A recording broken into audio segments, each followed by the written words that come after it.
Memang gerah pakai kerudung, cuma kan panasnya neraka lebih panas.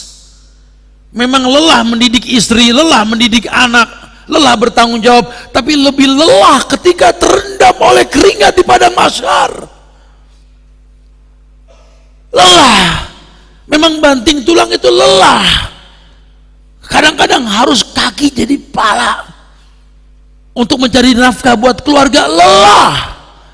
Cuma kalau ingat ayat yang mengatakan apa mayamsi mukibban ala wajhi ahda mayamsi sawiyan ala sirati mustaqim, di padang mahsyar nanti ada orang yang jalan ngesot pakai mukanya sendiri. Laki-laki lelahlah sedikit. Dunia ini alam yang melelahkan buat orang-orang saleh. Jadilah orang yang dipanggil sama Nabi mustarih, orang-orang yang lelah dengan penatnya dunia. Lakukan semua lillah karena Allah. Jangan takut dengan manusia. Kalamun la yantahi, omongan orang tidak ada selesainya. Bismillahirrahmanirrahim.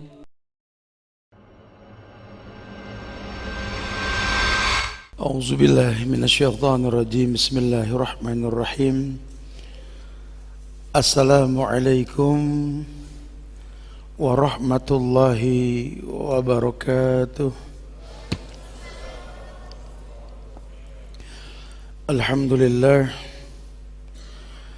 Alhamdulillahilladzi arsala rasulahu bil huda wad dinil haq liyuzhirahu 'ala ad-dini kulli wa kafa billahi shahida. Wa ashhadu an la ilaha illallah wahdahu la syarika lah wa ashhadu anna Muhammadan abduhu wa rasuluh. Ya ayyuhalladzina amanu taqullaha haqqa tuqatih wa la tamutunna illa wa antum muslimun.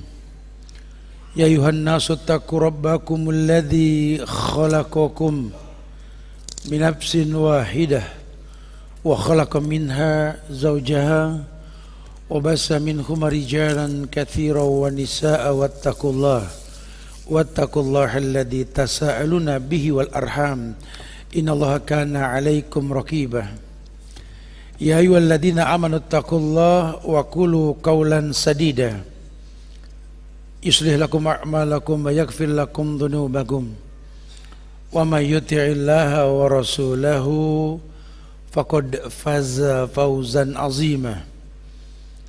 Amma ba'du fa inna ahsanul kalam kalamullah wa khairal huda huda Muhammadin sallallahu alaihi wasallam wa syarrul umuri muhdatsatuha wa kullu muhdatsatin bid'ah wa kullu bid'atin dhalalah wa kullu dhalalatin finnar.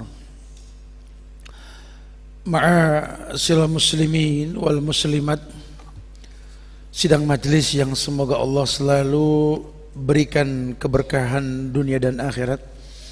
Alhamdulillah, Allah izinkan kita berkumpul kembali di masjid yang mulia ini, yang mudah-mudahan apa yang kita lakukan pada hari ini bisa mendapatkan keridhaan Allah, karena kita mengikhlaskan semua ritual yang kita lakukan pada hari ini betul-betul lillah karena Allah.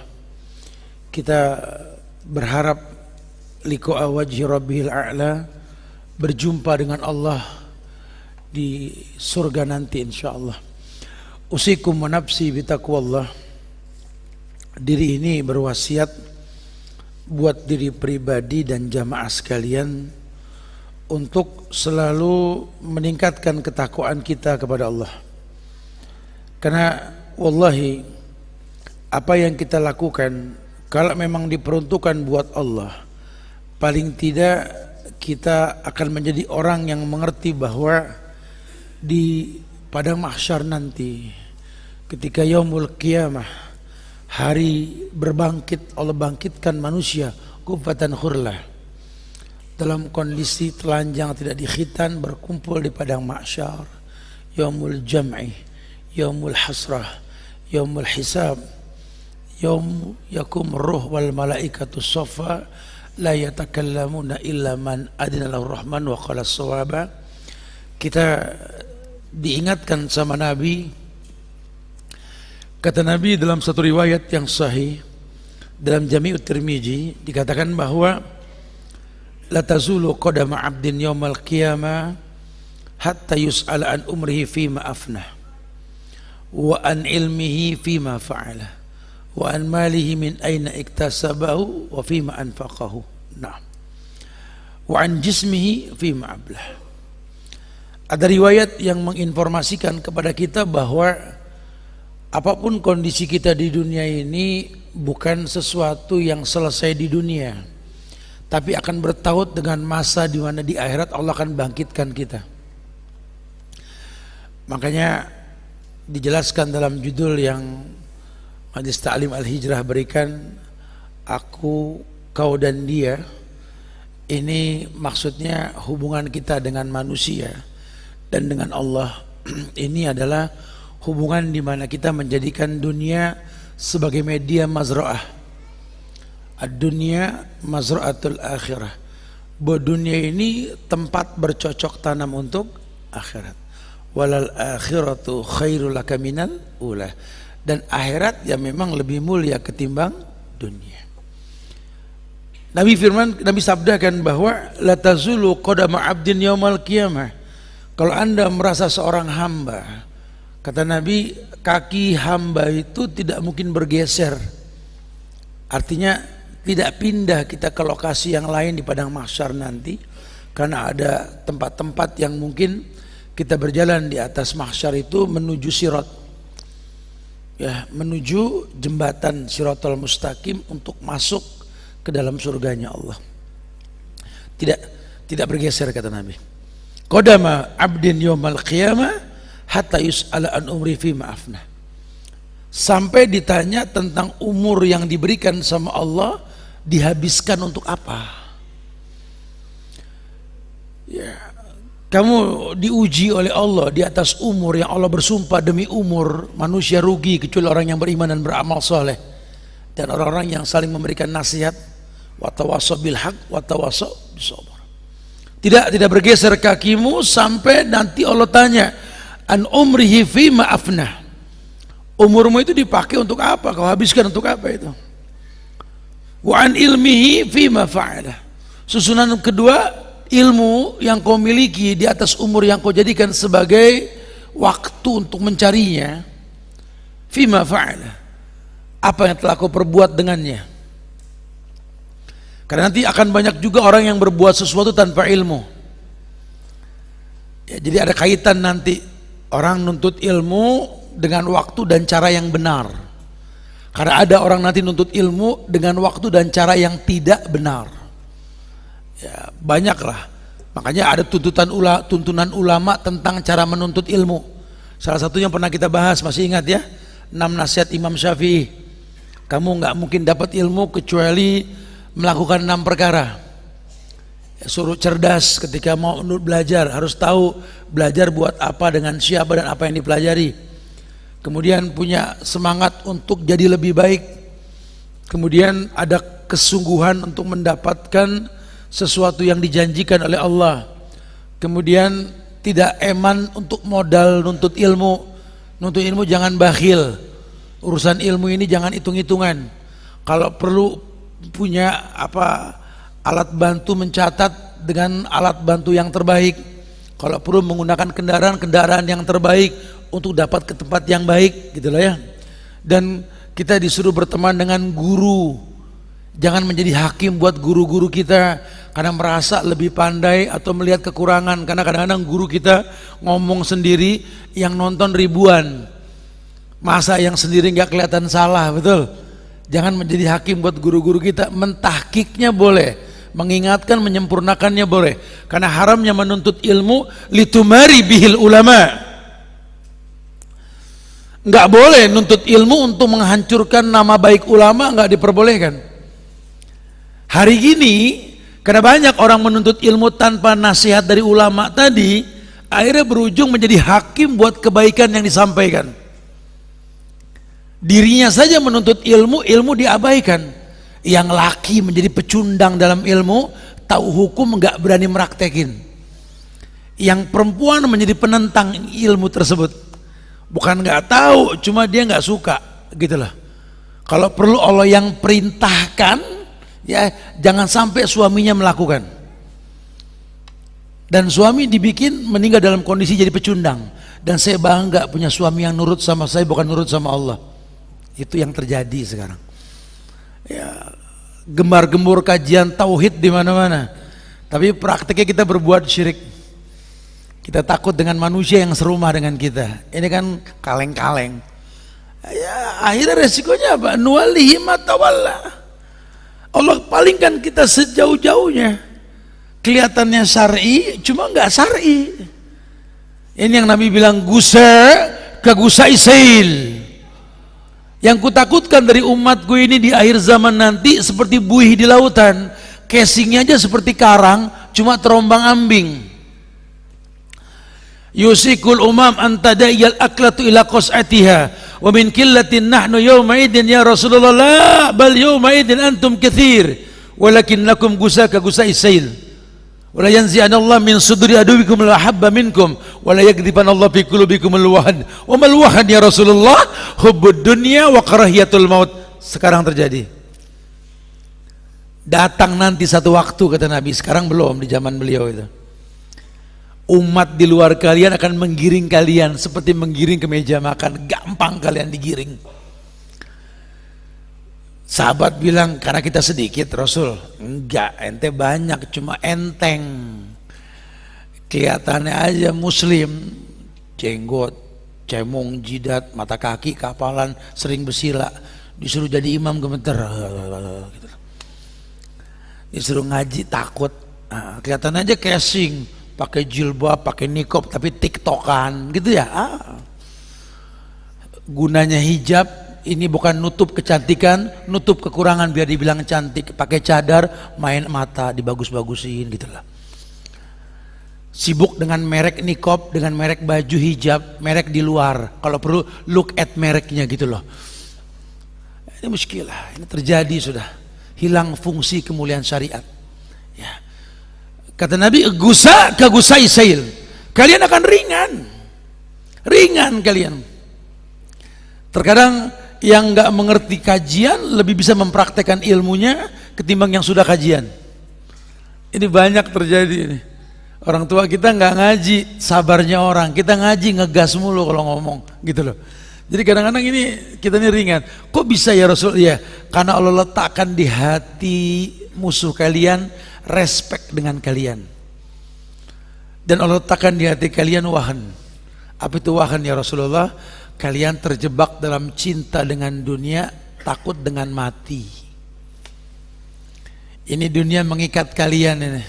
Kenapa? Karena sosial media menayangkan contoh-contoh orang sukses yang orang kafir. Podcast, panggil konglomerat, koh ini koh itu, suruh ngomong bagaimana jadi orang kaya gitu loh. Kita percaya, oh begitu, oh begitu. Ini yang nonton nggak pernah dengar ada Nabi Sulaiman yang tajir, ada sahabat Abdurrahman bin Auf yang kaya, ada Utsman bin Affan, ada Tolha bin Ubaidillah, ada Abdullah bin Amr bin Al-As, ada petani sukses Umar ibn Khattab, ada pembisnis binatang ternak terkenal di zamannya Abdullah bin Umar bin Al-Khattab, dan lain sebagainya. Malah orang-orang kafir yang dicontoh, 11 cacing 12 ular luwe. Betul, subhanallah. Terjadi kita, mindset kita kayak orang-orang sekuler. Masa depan di tangan kita bukan dengan ridhonya Allah. Terjadi. Terjebak dalam fitnah, nuwalihi ma tawalla, kan kupalingkan dia sejauh mungkin. Nabi berikan susunan indah. Kita pernah sampaikan hadis ini kok dalam Jami'ut Tirmizi ini. Kata Nabi, tidak mungkin bergeser kakimu di hari kiamat ini sampai ditanya tentang umur yang kamu punya itu kau gunakan untuk apa umurmu. Makin berkurang masamu dengan umur tersebut, bukan makin panjang. Ilmu bagaimana? Berarti menandakan ilmu yang kedua, harusnya umur tersebut dipakai buat nuntut ilmu. Itu kan yang diberikan nasihat oleh Syekh Abdurrahman As-Sa'di. ketika beliau menjelaskan tentang bagaimana orang yang tahu tentang peruntukan muamalah dengan Allah ini akan sibuk dalam pekerjaan dan menuntut ilmu yang bermanfaat.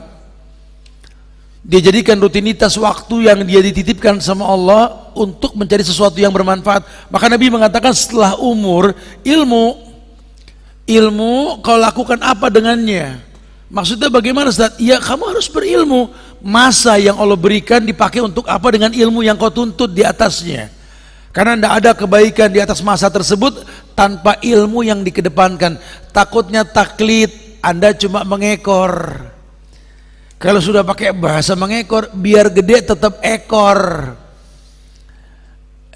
Ya kalau namanya ekor mah tergantung pala dah.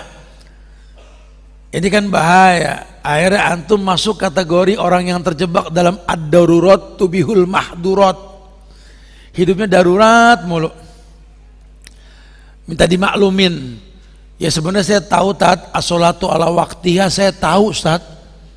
Cuma kan bos saya nyuruh saya nyelesain kerjaan dulu, tuh kan. Ekor. Saya bukan nggak tahu Tat, saya tahu Tuhan yang nyuruh, tapi kata bini saya.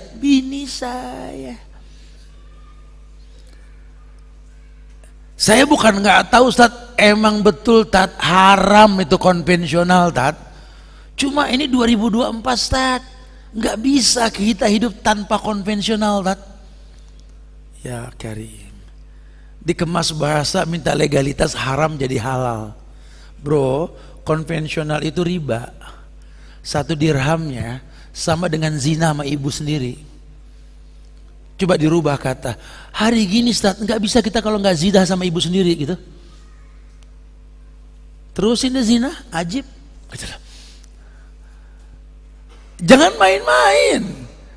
Tidak ada maksiat mengetuk pintu surga, tidak ada. Seperti nggak usah khawatir, tidak ada kebaikan menarik kita ke dalam neraka, tidak ada. Makanya antara kau, dia, aku, kau dan dia, ini kita sama manusia sama Allah. Yang sering terjadi hubungan antara aku, kamu dan dia rusak di aku dan kamu. Aku kan begini untuk kamu, makanya kamu begitu karena aku. Dianya di belakangin nih. Kayaknya Allah salah menciptakan manusia berpasang-pasangan tuh salah. Kayaknya informasi Nabi ini nggak berlaku di akhir zaman. Yang laki takut suruh ninggalin konvensional. Yang perempuan takut lakinya kawin lagi, betul? Ini terjadi sekarang. Terjadi, kenapa? Karena hubungan kita dengan sahabat dalam hidup kita dengan Allah ini berantakan. Kita cuma beragama dengan taklidiyah, dengan ikut-ikutan. Kita nggak berani mengatakan Qul Rabbiyallah summastaqim. Kita orang yang nggak berani mengatakan Rabbiyallah, Rabb aku Allah istiqomah. Nggak berani kita. Kita mengaku sebagai muslim, bertuhankan Allah, bernabikan Muhammad, tapi mencontoh orang kafir. Pola hidup kita pola non muslim gitu loh. Agama cuma sekedar nasihat, himbauan dan saran. Kalau perlu bikin hukum baru, memang itu Quran atau sunnah. Tapi kan di negeri kita ada hukum begini begitu Ustaz. Tuh, itu yang saya maksud. Ya, kita nggak menyalahkan, itulah kondisi yang ada sekarang. Cuma yang ingin kita bahas ini, kenapa terkesan nanti kok doa yang kita panjatkan nggak diijabah? Ustaz, ana nih kalau nggak nanya takut jadi bingungnya. Lu tanya deh, jadi nggak bingung gitu lah. Kalau bicara doa mas sering Tat. Kita berdoa ke Tuhan yang sama, dengan doa yang sama, cara yang sama, di waktu yang sama. Kok jawabannya bisa beda Tat? Sementara temen aku Ustaz, ya Allah Ustaz, kagak pernah doa Tat, boro-boro sholat, rezekinya lancar Tat. Kayaknya Allah salah ngasih Tat. Allah salah ngasih. Dibikinlah tadi podcast pengusaha-pengusaha sukses non muslim, suruh ngajarin orang Islam cara berbisnis. Islam nggak melarang kita menuntut ilmu. Ada pepatah, tuntutlah ilmu sampai ke negeri Cina, boleh. Kalau bicara dunia, jangan kata Cina, pojokan Cina boleh kita datengin. Tapi kan kalau bicara agama, kita nggak bisa bicara begitu. Agama ini qala Allah, wa qala Rasul, wa qala sahabat. Anda digiring untuk akhirat bukan dunia. Kalau yang Anda contoh orang non muslim, Anda itu dijanjikan dunia bukan akhirat. Sementara agama Anda mengatakan walal akhiratu khairul laka minal ula, akhirat lebih mulia ketimbang dunia. Syarat dapat rezeki itu bertakwa. Allah yang ngomong dari 14 abad yang lalu, wa may yattaqilla yaj'al lahu makhrajan wa yarzuqhu min haitsu la yahtasib. Ini bukan tulisan orang loh. Ini bukan manusia yang ngomong, ini firman Allah, kalamullah. Orang yang bertakwa pada Allah diberikan solusi. Siapa orang yang bertakwa? Yang ibadahnya betul. Kenapa ibadahnya betul? Karena ngerti ke siapa dia beribadah dan siapa yang dia contoh. Ujung semua ibadah itu la'alakum tattaqun, agar kalian bertakwa. Kalau kalian sudah bertakwa kepada Allah, Allah bilang yaj'al lahum makhrajan. Malaikat yang kayak begini berikan solusi. Tetap punya masalah, Nabi juga bermasalah, cuma punya solusi. Terus jangan tanggung-tanggung malaikat, yarzuqhu min ghairi la yahtasib, berikan rezeki dari tempat yang dia tidak duga-duga. Lihat cara Allah. Orang kalau betul-betul bertakwa rezekinya cukup, tapi di mulut kita basah. Saya heran, Tat, kenapa yang kafir lancar bisnisnya, Tat, yang Islam kok kayak mandek? Ya karena mindset Anda kaya itu fulus. Ukuran kaya fulus, kullu syai' bil fulus, ma fi fulus mamfus, gitu ya. Kita tuh posisinya seperti itu gitu loh. Padahal fulus cuma alat tukar, jual beli. Zaman dulu nggak ada fulus, dulu barter. Makanya sebodoh-bodohnya orang kalau investasi itu fulus. Nabi suruh dia investasi dengan emas, perak, atau sesuatu yang bertambah nilainya, supaya Anda bukan jadi orang kaya, ohang kaya. Beda sama orang ohang. Kalau ohang kaya dia seorang kaya, ohang itu merem aja asetnya naik gitu loh. Investasi. Tapi kalau fulus dipegang 20 juta nih hari, tebok celengan 10 tahun lagi, gak ada nilainya itu 20 juta, betul? Iya, jangan rubah mindset. Nggak cukup Nabi kita bilang, laisal ghina an kasratil ard, walakinal ghina ghina'un nafsi.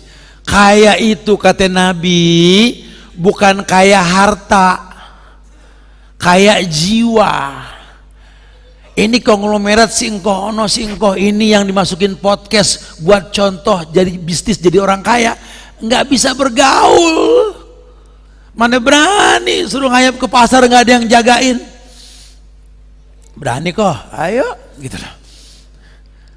Oh Yahudi pinter, Tat, cerdas, Tat, makanya dia nggak perlu masuk ke Mekah Madinah, produknya masuk.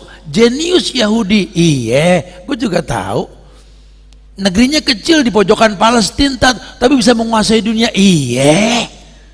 Cuma bisa gak dia bergaul? Berani gak tuh Yahudi datang ke Bambu Apus? Gue Yahudi. Berani gak gitu loh? Gak bakal berani. Maka Nabi bilang kaya itu bukan materi. Orang Islam mau kaya mau miskin mati. Komplek boleh beda, bentuk rumah boleh nggak sama, lega kecilnya tanah memang nggak ada yang sama, cuma kan lubangnya mirip 2x1. Kita cuma suruh taklukin dunia untuk akhirat. Dzirwatus sanami al jihadu fis sabilillah, puncaknya agama tuh jihad. Ini Allah yang bilang wal jihadu fis sabilillah bi amwalikum wa bi anfusikum, dan jihad yang paling utama dengan harta. Allah yang bilang, makanya ayo orang Islam jadi orang kaya. Ayo. Dan gak bisa titipan kekayaan Tuhan itu didapat dengan selonjoran di rumah. Modal megang HP di pojokan kamar, scroll, pengen tajir, gak bisa. Buktikan kalau kita memang bergerak gitu loh. Buktikan dengan yang ada aja kita bersedekah. Allah bangga ada orang kaya sedekah, lebih bangga kalau orang miskin bantu orang, begitu bahasanya. Dan gak ada kata miskin karena sedekah. Ma anfaqtum min syai'in fahuwa yukhlifu. Karena apapun jatah yang Allah kasih ke kamu, kamu kasih ke orang, Allah bakal ganti. Ma anfaqtum min syai'in fahuwa yukhlifu. Allah bakal ganti. Walaupun mungkin kamu menganggap kurang materi karena bersedekah, kata Allah, mana qasas sadaqatum min malin, tidak kurang hartamu karena sedekah. Taruh materi nggak balik, badan kamu sehat. As-sadaqatu tudiul bala. Yang namanya sedekah itu menolak bala. Yang namanya sedekah menolak bala. As-sadaqatu tudiul bala.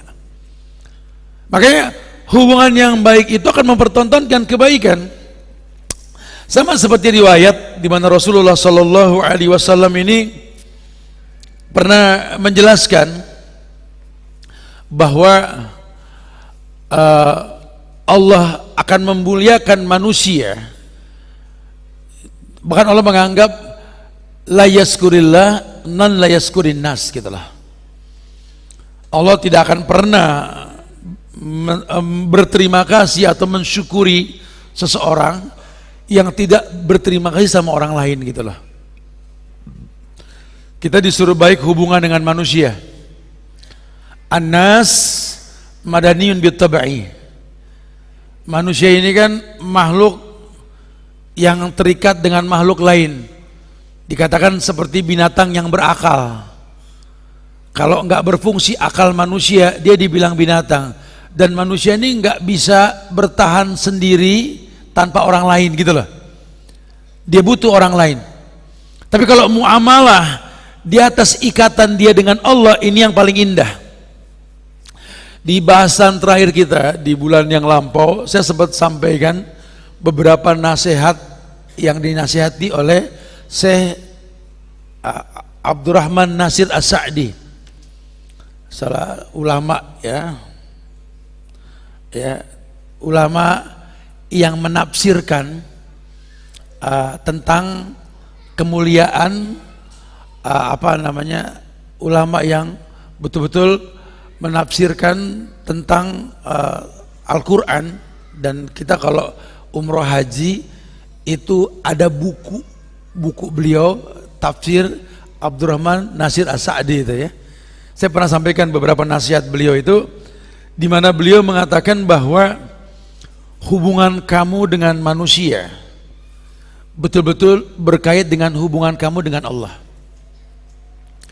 Kata beliau, ketika iman dan amal soleh terikat dalam kehidupan yang kamu jalani, siapapun yang beramal soleh, laki maupun perempuan dalam kondisi beriman, falanuhyanahu hayatan thayyibah, gitu kan, Allah berikan kehidupan yang baik buat kamu.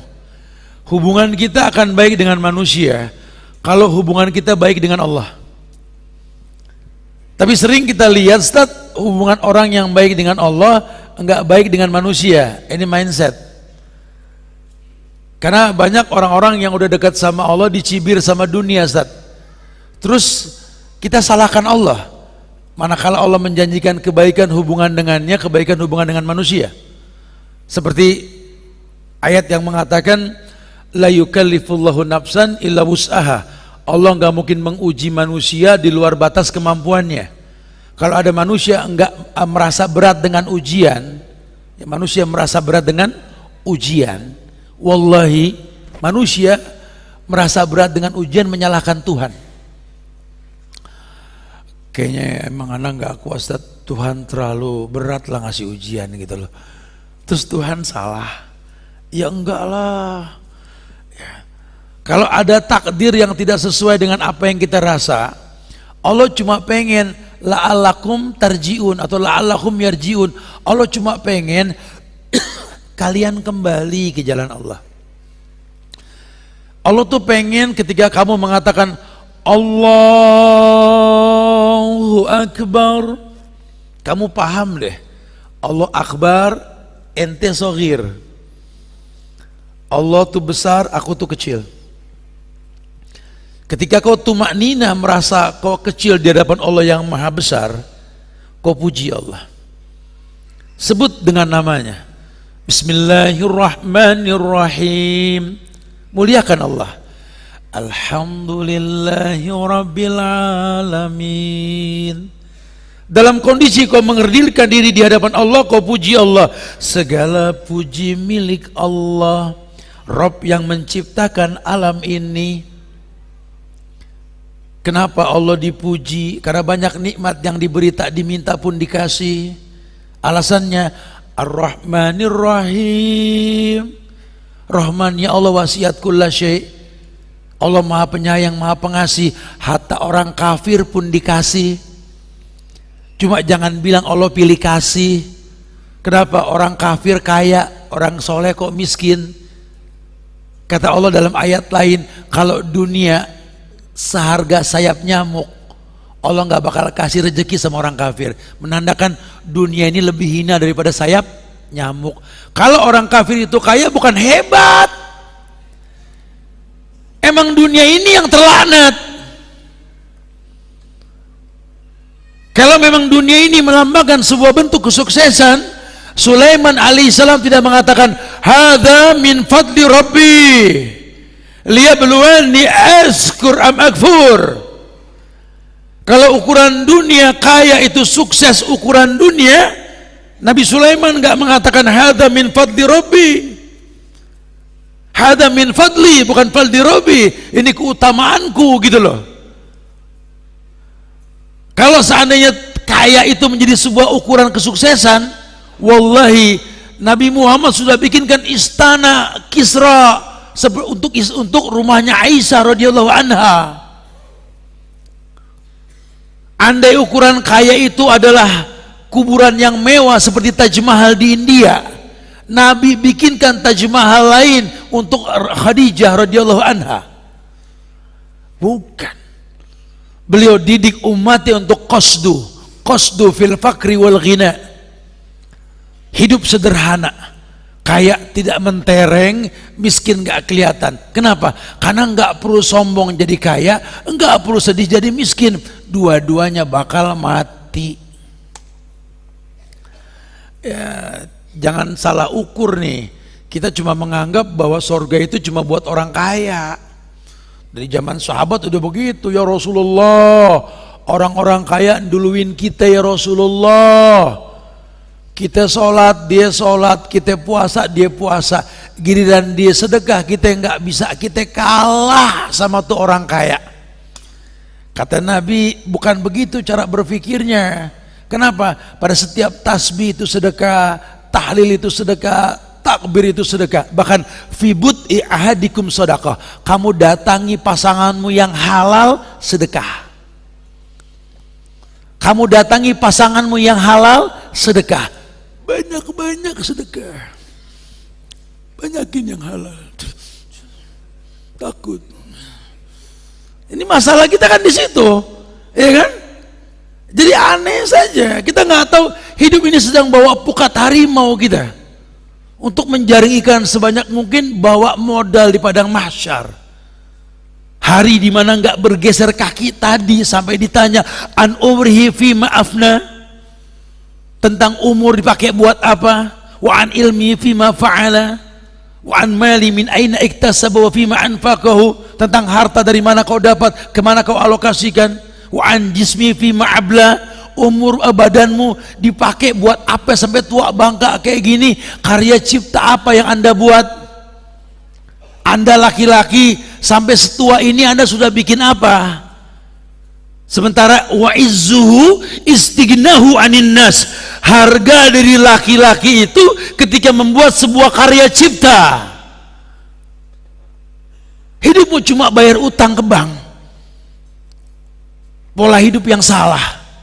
Gaji 10 juta nongkrongnya di kafe, yang nggak punya investasi, pensiun umur 55 udah nggak kerja. Alhamdulillah Ustaz, udah istirahat deh, udah golden age Ustaz, tinggal nyicil doang utang. Nyicil doang, udah nggak gawe bro. Kita ini udah 55, bukan muda lagi bro. Ente udah nggak gawe, nyicil dari mana? Kantor mana yang nerima pegawai usia 55? Kebayang tidak?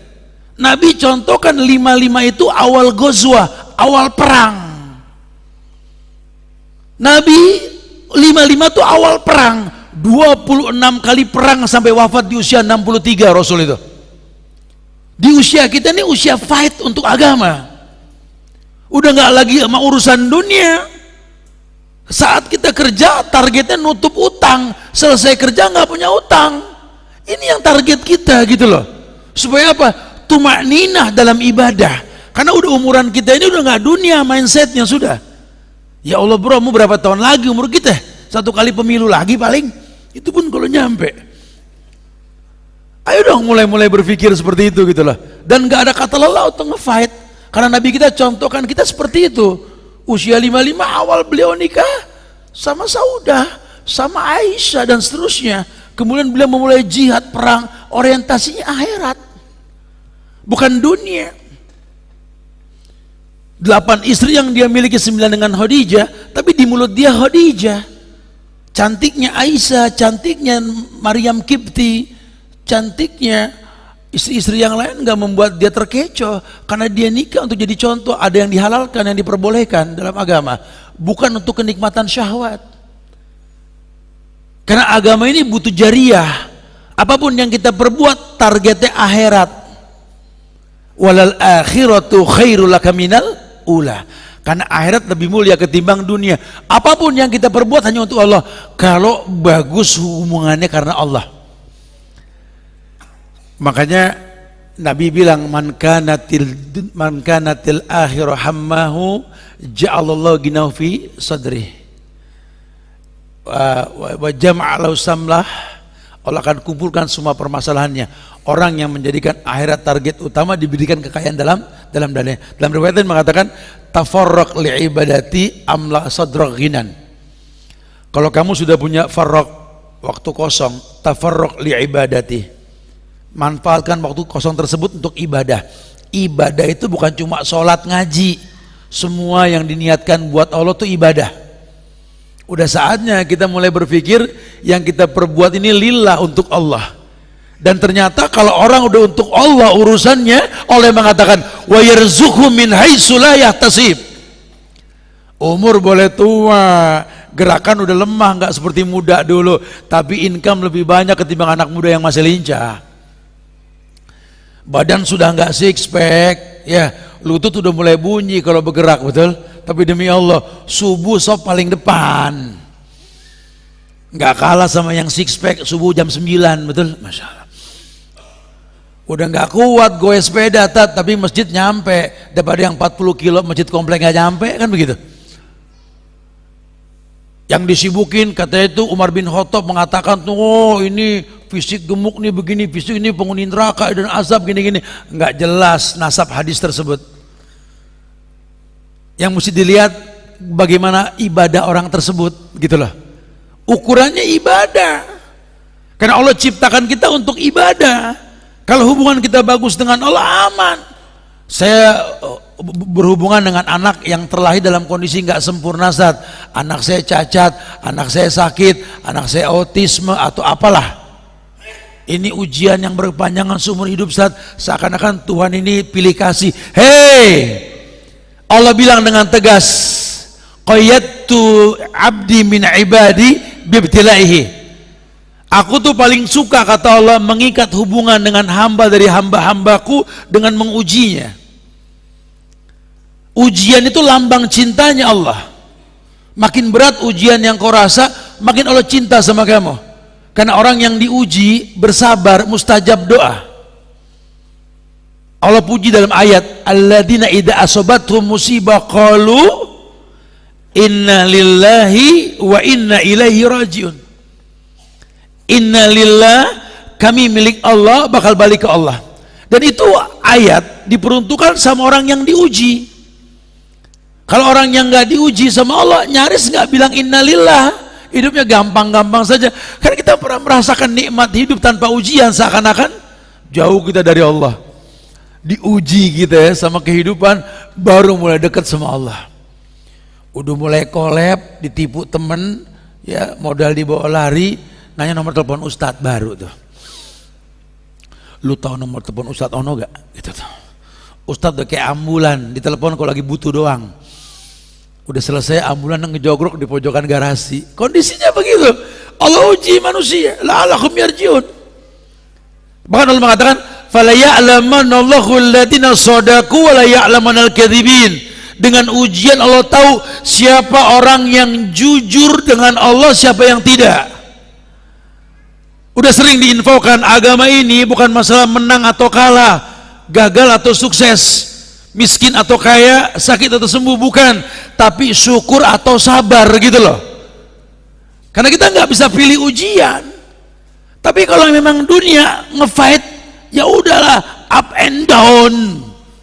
Sekarang antum gagal, bangkit, lakuin lagi lillah karena Allah, gagal, bangkit, gagal, bangkit. Setiap peluh yang Anda keluarkan ada nilainya di mata Allah.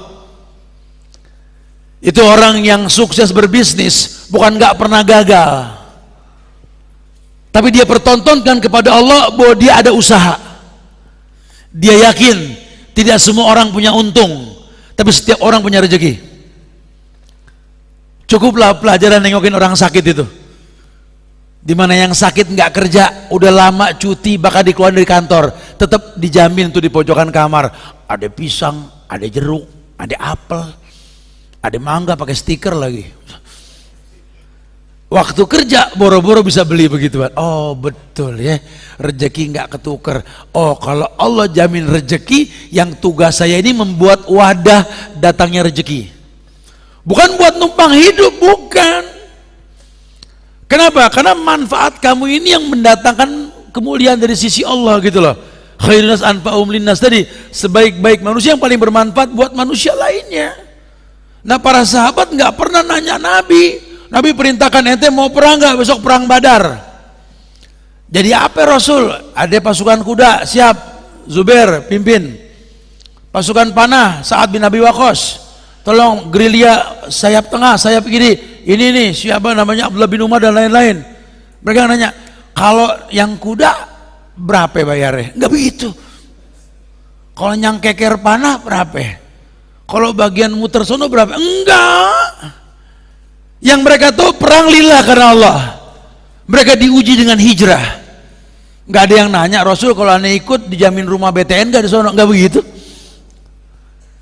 Karena yang dia tahu ini ibadah. Dan terbukti para sahabat sukses di Madinah. Kenapa? Karena yang dia perbuat hubungannya dengan Allah, ada akidah atau siku bil kuwah, ikatan yang kuat antara hamba dengan Tuhannya. Nah Ustadz, itu yang saya pengen pahamin Ustadz. Kok bisa sahabat begitu Ustadz?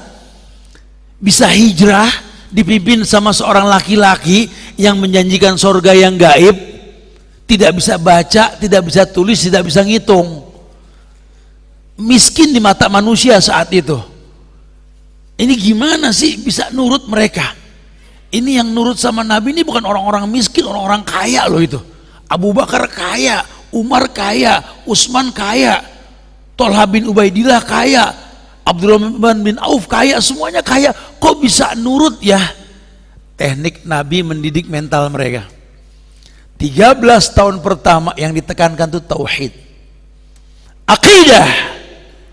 Ini yang dimaksud oleh guru-guru kita kajian di negeri kita ini, kajian tauhid untuk berani menegakkan la ilaha illallah. Kalimatun qailuha a'la minal kalimat. Kata-kata yang paling tinggi di antara kalimat yang ada. Agar manusia terikat dengan ikatan yang betul, ikatan yang benar, sehingga dia paham bahwa apa yang Nabi sampaikan itu bukan sesuatu yang main-main, tapi wallahi apa yang beliau sampaikan sesuatu yang mendatangkan manfaat. Li'annahu la yantiqu 'anil hawa in huwa illa wahyu yuha. Dia nggak mungkin berkata kecuali wahyu yang Allah wahyukan. Makanya beliau mengatakan salasun, ada 3 hal, man kunna fihi wajada halawatal iman. Ada 3 hal yang kamu bisa merasakan semua ritual ibadah seperti manisnya iman. Kamu hijrah bersama aku nggak berat, walaupun berat kenyataannya. Dihujat, dicaci, dimaki, ninggalin harta benda, ninggalin pasangan, ninggalin sawah ladang, ninggalin semuanya di Mekah menuju Madinah, nggak bawa apa-apa. Tapi kamu bakal merasakan manisnya iman. Kamu sampai ada sahabat ketika baru pengantin lagi mau berhubungan intim, belum sampai junub, genderang perang ditabuh. Ya, dia tinggalkan pasangannya, dia perang hingga dia mati dan dia dimandikan oleh malaikat. Ya, ghusl malaikah. Dan banyak sahabat-sahabat yang masya Allah segitunya. Ada sahabat lagi makan korma, Nabi bilang bahwa Allah menjanjikan surga buat yang mau perang langsung. Kalau seandainya sekarang saya bilang iya apa iya ya Rasulullah, iya, dia banting tuh korma di jalan sambil berkata, aku menginginkan surga tidak selama kunyahan korma tersebut. Loh kok bisa Tat? Karena hubungan yang bagus dengan Allah, nggak ada yang dia takuti kecuali Allah. Halawatul iman ayakunallah wa rasuluhu ahabba ilaihi mimman siwahuma, kata Nabi. Ketika Allah dan Rasulnya lebih utama ketimbang yang lainnya, dia nggak pakai rasa, nggak pakai perasaan, tapi pakai ilmu.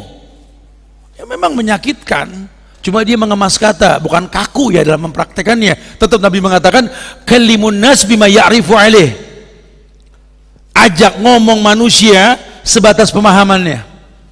Ya antum sampaikan, qala Allah wa qala Rasul wa qala sahabat, tapi dengan kemasan bahasa. Karena likulli maqamin maqamun wa likulli maqalin maqalun. Orang punya adat tradisi, punya cara penyampaian. Jangan jadi orang yang kaku juga sampai orang takut dengan Quran dan Sunnah. Jangan, ada fleksibilitas dalam penyampaian sesuatu yang baik. Makanya diutus Nabi mengajarkan cara yang baik. Bagaimana cara yang baik? Jadilah sahabat. Ya, saya sering sampaikan Nabi nggak pernah mengaku sebagai guru dan dia nggak pernah manggil murid ke Abu Bakar, Umar, Utsman, Ali. Dia panggil sahabat. Karena kalau sudah sahabat berbicara dengan sahabat, nggak ada komplain. Apa yang mau dikomplain? Lawan yang beliau katakan qala Allah wa qala Rasul wa qala sahabat. Masya Allah ya. Jadi betul. Yang kedua, belajar untuk mengukur hubungan dengan manusia ya karena Allah. Ayuhibbal mar'u la yuhibbu illa lillah. Jangan gampang bilang suka, bilang cinta, bilang sayang kecuali karena Allah. Ya kamu harus jujur, kamu suka sama teman kamu ini ya karena Allah. Ya aku sih Ustaz, jujur Ustaz, tahu ini orang banyak yang nggak suka sama dia. Bahkan katanya ini orang nggak benar dalam berbisnis. Cuma sama saya nggak pernah saya merasakan keburukan yang diinformasikan. Wallahu a'lam bishawab, saya nggak tahu. Mungkin karena hidup ini potongan puzzle, kan nggak semua potongan masuk, cuma satu yang masuk. Saya sih berhusnuzan Ustaz. Ya, selama saya bermanfaat buat dia, as long as possible lah Ustaz. Semuanya mungkin sudah. Nggak ada yang nggak mungkin. Itu kan dia dengan dia, dia dengan dia, dia dengan dia ke saya kan nggak ada masalah. Ringan sekali. Ya anak tahu memang menurut manusia dia nggak baik, cuma dia mau dengar yang saya omongin, gitulah. Karena yang dia pikirkan bagaimana mendatangkan manfaat bukan mengambil manfaat. Ini masya Allah. Ukurannya Allah. Ya, anak sih nggak tahu, katanya sih ketus mulutnya nih orang Tat, pada nggak suka sama dia. Tapi kalau sama saya nggak ada masalah sih. Saya berteman sama dia malah apa ya? Jadi dekat sama masjid, dekat sama sholat. Kelihatannya memang nggak mengasihkan ini orang. Cuma buat saya nggak ada masalah. Hubungan saya dengan dia makin kuat, hubungan saya dengan Allah. Males. Subhanallah. Dia ukur dengan itu. Kalau ini perempuan yang dia sukai, ya saya melihat kalau saya nikah sama dia, saya berhubungan dengan dia, saya ngelihat prospek memperbanyak umat aja. Dalam kacamata agama dia ini libas baju. Kacamata agama dia harsun ladang buat suaminya. Kacamata agama dia madrasah buat anak-anaknya. Kacamata agama dia itu amir cermin buat keluarganya. Masalahnya di mana? Gitu lah. Dan saya merasakan betapa bagus hubungan ke depan. Saya makin dekat dengan Allah. Khalas ya akhi. Karena munaslaya nanti omongan orang nggak ada selesai. Kul rabbiyallah summa astaqim.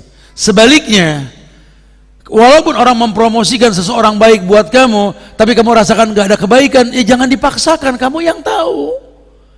Iya sih kata orang-orang baik, cuma kok saya kayaknya nggak nyetel sama dia gitu loh. Nggak nesen lah kalau nggak tesenan gitu lah. Ya mungkin dia memang baik, ke saya nggak baik. Saya kalau ngeliat muka dia pengen ngegas aja hawanya. Ya udah jangan. ente yang tahu. Belajar benci dan cinta karena Allah. Begitu pula ajakan-ajakan yang dikemas, keburukan yang dibedakin untuk dipandang baik. Kayak makanan-makanan yang merusak badan dengan kemasan yang indah. Jangan terkontaminasi iklan. Anda yang tahu badan Anda, orang nggak ada yang tahu. Kalau istilah kopi ada yang cocok, robusta, ada yang arabica gitu loh. Jangan kemakan omongan tukang kopi. Anda yang ngerasain, kalau emang bagus terusin, nggak bagus jangan dipaksain. Emang sakit tapi gaul, sakit tapi gaul dari mana gitu. Jangan dipaksa, antum yang tahu. Kalau ini hubungan merusak hubungan dengan Allah ya jangan. Makanya Nabi bilang, kalamun nasla yantahi, omongan orang nggak ada selesainya. In lam yakun bika alayya ghadabun fala ubali. Yang penting jangan engkau yang marah ya Allah. Orang marah dengan perubahan hijrah saya bodoh amat. Yang penting jangan engkau yang marah ya Allah. Orang mau komplain dengan kebaikan yang saya sampaikan nggak ngefek ya Allah. Yang penting jangan engkau yang menyalahkan setiap tingkah lakuku ya Allah. Maka dia timbulkan kebencian untuk kembali ke masa lalu yang buruk. Itu manisnya iman. Ayakro ayauda fil kufr badait angkodahullah kama yakrahu ayukidzab wajhu finnar. Dia yang tahulah keburukan yang pernah dia perbuat dan dia nggak pengen berulang keburukan tersebut. Masya Allah ya. Orang-orang yang beriman tahu. Makanya antara aku, kau dan dia ini diikat. Ya gara-gara aku dengan kamu Allah terbengkalai ya nggak boleh. Tapi gara-gara aku dan kamu Allah makin mendekat. Ini yang diinginkan. Belajar benci dan cinta karena Allah, bukan karena manusia. Ya. Bahkan Syekh Abdullah Sadi mengatakan ketika iman dan amal soleh terpadu menjadi satu, menghasilkan sebuah amal baik, Allah janjikan kebaikan. Janji Allah tentang kebaikan tersebut dalam aplikasinya bahwa bisakah kebaikan yang kau rasa dengan amal yang betul yang kau lakukan itu berdampak baik buat orang di sekelilingmu. Itu yang namanya simah bekas. Ya, agama yang kau miliki dengan cara yang baik akan membuat simah. Simatuhum min asari sujud. Ada bekas sujud, ada bekas sujud dalam keseharianmu. Sedekah yang kau keluarkan makin tampak empati di wajahmu, bukan makin sombong. Karena kalau orang bersedekah bukan karena Allah, gara-gara sering nyumbang, napas pindah ke hidung gitu loh. Tapi kalau kamu menyumbang lillah karena Allah, makin empati. Kenapa? Karena nggak semua orang bisa ngasih orang. Anda bisa ngasih orang, dan ngasih orang yang paling baik Anda jemput bola, bukan tunggu bola, bukan iklanin. Silakan yang miskin boleh datang ke rumah saya, bukan begitu. Anda dapat info orang miskin di mana, ente deketin. Lihat perubahan wajah ketika Anda kasih. Ya Allah, ada bekas. Makin nampak di mata Anda orang yang berterima kasih dengan nilai yang tidak seberapa, makin timbul empati, merasa bermanfaat buat orang lain. Ini yang dimaksud. Sehingga nggak ada kata lelah dalam berbuat baik. Kayak guru-guru kami selalu mendidik, jangan lelah dalam menyampaikan kebaikan. Tatap wajah orang yang senang mendengar kebaikan. Jadikan sebagai suplemen hidup. Apa yang membuat kamu malas? Masa tua? Lelah fisik lah, istirahat di akhirat nanti kita, dalam kubur nanti mustarih. Terus maksimalkan sampai saya ketika dengar kabar tentang Abu Ubaidah bin Zarrah yang kena penyakit taun di Syam itu ya, kan taun itu kan penyakit mematikan, paling mematikan di zaman dulu tuh taun. Sakitnya seperti apa tuh, dari perut awalnya, kemudian rontoknya fisik. Ketika mendengar Abu Ubaidah bin Zarrah ini mau tugas naik kuda, kakinya copot, engselnya copot, dia baru sadar, aku sakit. Berarti dari kemarin ngejar aja nggak dia rasain, nggak ada masalah. Semangatnya lebih kuat ketimbang sakit yang dia rasa. Memang gerah pakai kerudung, cuma kan panasnya neraka lebih panas.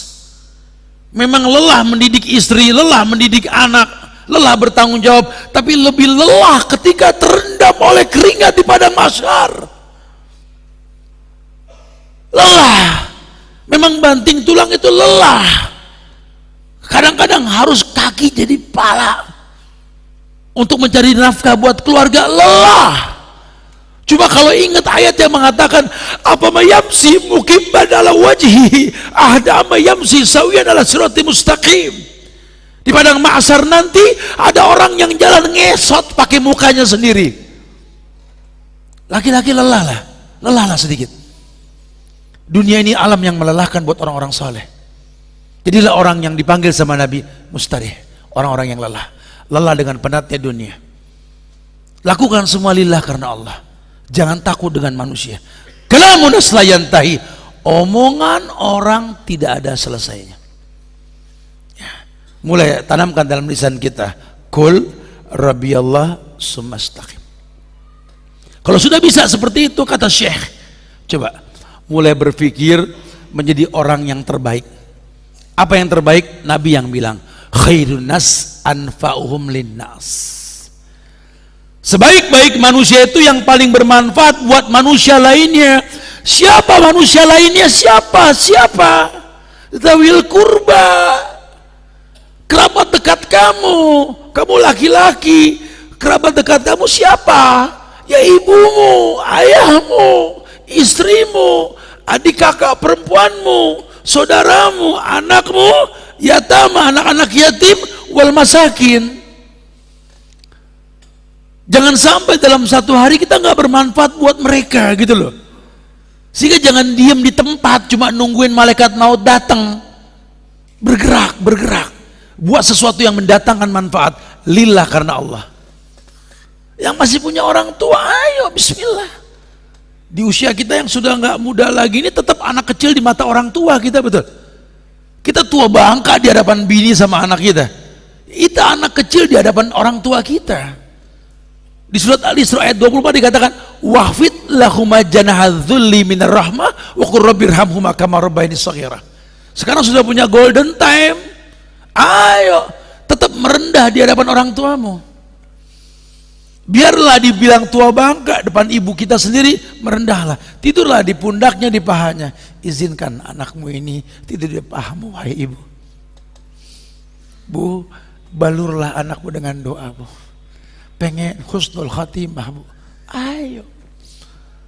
Waktu itu makin menipis bukan makin menebal, sehingga kita optimis ya menggapai yang akan datang dengan husnul khatimah, bukan dengan su'ul khatimah. Nggak peduli dulu kita seperti apa, karena kita nggak bisa pilih takdir. Tapi jangan sampai akhir kita itu tidak husnul khatimah. Ya, untuk husnul khatimah ya ilmu yang dikedepankan. Suruh berpikir seperti itu. Mulai berpikir bagaimana bekerja, menuntut ilmu, semuanya yang bermanfaat.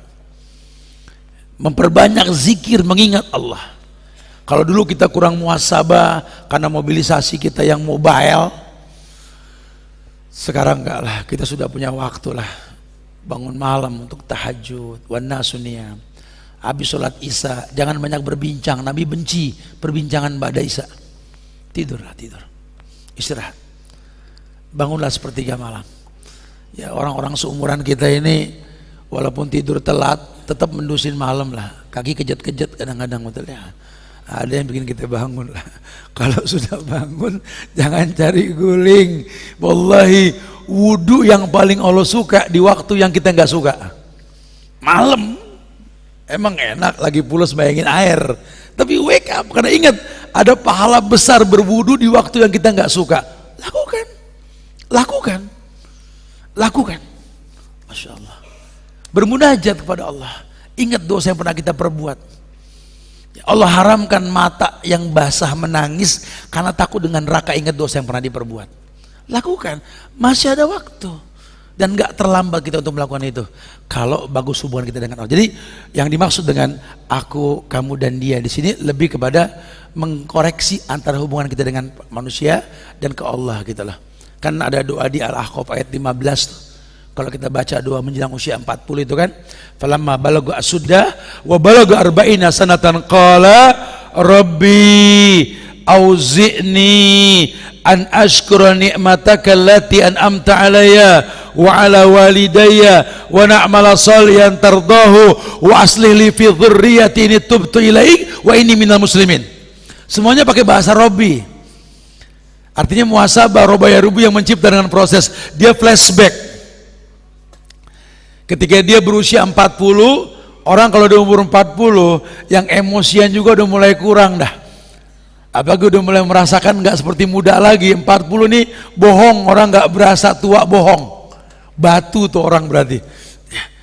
Sampai usia 40, Allah abadikan tuh. Yang wajar dia berkata Robbi, Rob yang menciptakanku dengan proses. Yang pernah hebat, pernah ditakutin, pernah bikin gemeter dunia. Sekarang makin mencekam nih, makin disingkirkan oleh dunia. Tinggal kenangan, lama-lama anumerta kita ini. Selesai dengan publikasi dunia sudah. Dia berkata, auzi'ni, ajarkan aku ya Allah an ashkurah, untuk bersyukur. Nikmataka allati an'amta alayya, ajarkan aku bersyukur atas nikmat yang kau berikan kepadaku. Banyak nikmat yang tak kusyukurin ya Allah. Banyak kenikmatan yang tak pernah aku ujungkan dengan alhamdulillah ya Allah. Ya Allah, minta sama Allah. Wa ala walidayya, begitu pula nikmat yang orang tua kasih kepadanya karena aku jadi baik di hari tua ini. Belum tahu anak aku seperti aku enggak nih. Orang tua ngelihat kebaikan anaknya. Aku punya anak belum tentu bisa mendidik anak seperti aku, orang tua mendidik aku gitu loh. Wa na'mala sholihan tardohu, karena ini aku beramal soleh yang kau ridhoi. Itu kita bermuhasabah, makanya itu dibilang doa usia 40. Doa bermuhasabah diri, berharap kebaikan yang banyak insyaallah ya. Wallahu a'lam bishawab. Nah, jamaah Allah muliakan, sehingga poin bahasan karena panitia mengingatkan ada kegiatan lain sehingga kita nggak bicara tanya jawab nih Afan nih.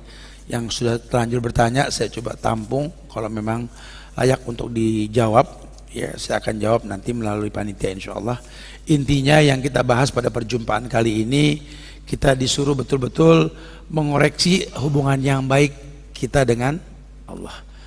Jangan sampai gara-gara manusia kita menjadi pecundang dalam agama. Takut dengan orang, kajian tauhid di mana-mana tapi syirik yang kita pertontonkan. Takut dengan manusia lah ya. Jadilah orang yang berpikir bagaimana mendatangkan manfaat. Khair insyaallah, semoga manfaat yang disampaikan. Minta maaf kalau ada kekurangan, kesempurnaan yang milik Allah. Jaga ukhuwah di antara kita. Wallahu a'lam bishawab. Semoga Allah berikan yang terbaik buat teman-teman yang ingin melihat kajian berikutnya, ya ini ada di sosial media Al Hijrah dan USB.bawazir untuk mengulangnya. Yang kira-kira enggak paham bisa di DM nanti insyaallah. Itu aja kali ya. Jaga ukhuwah di antara kita, jangan lupa untuk saling mendoakan. Doakan diri kita, keluarga kita, doakan Majelis Taklim Al Hijrah kita nih semoga istiqomah selalu. Doakan nih masjid kita semoga dijaga selalu sebagai teman-teman penyubur iman. Dan yang terpenting, doakan negeri kita tercinta Indonesia agar dijaga ukhuwah kebangsaannya dan pemimpinnya diberikan hidayah selalu oleh Allah insyaallah ya. Itu saja yang bisa disampaikan. Wallahu a'lam bishawab. Kita tutup dengan kafaratul majlis. Subhanallahi bihamdika asyhadu an la ilaha illa anta astaghfiruka wa atubu ilaik. Assalamualaikum warahmatullahi wabarakatuh.